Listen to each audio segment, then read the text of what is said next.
लोकशाहीचा बुलंद आवाज, रिपब्लिकन वार्ता, महाराष्ट्र.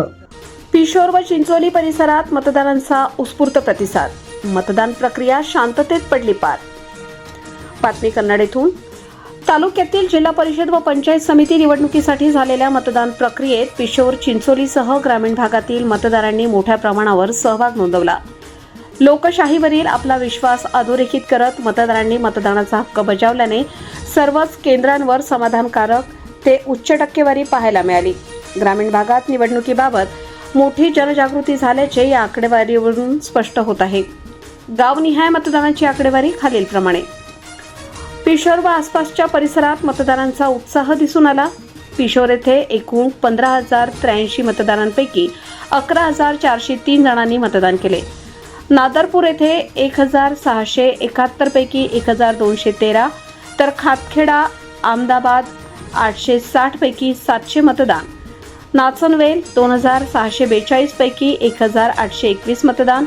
आडगाव पी 1,859 पैकी 1,189% मतदान.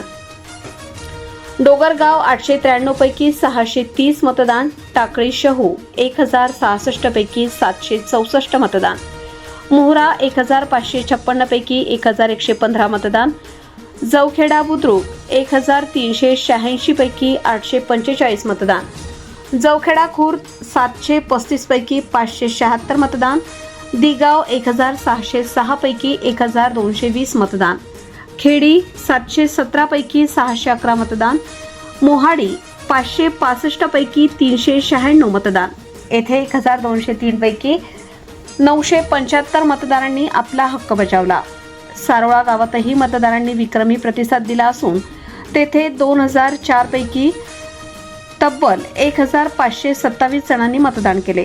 लोकशाहीसाठी सकारात्मक चित्र. पंचायत समिती गणातील बहुतांश गावांमध्ये सरासरी 60 ते 75% दरम्यान मतदान झाले आहे.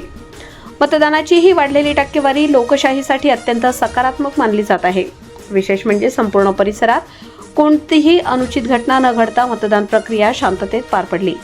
प्रशासनाने केलेले नियोजन आणि मतदारांचा उत्साह यामुळे ही निवडणूक प्रक्रिया यशस्वी ठरली असून आता सर्वांच्या नजरा निकालाकडे लागल्या आहेत. उमेदवारांचे भवितव्य आता मतपेटीत बंद झाले असून कोण बाजी मारणार याची उत्सुकता शिगेला पोहोचली आहे. रिपब्लिकन वार्ता महाराष्ट्र प्रतिनिधी Milind Kumar Landge, Chhatrapati Sambhajinagar, Kannada. Subscribe now and press the bell icon. Never miss an update.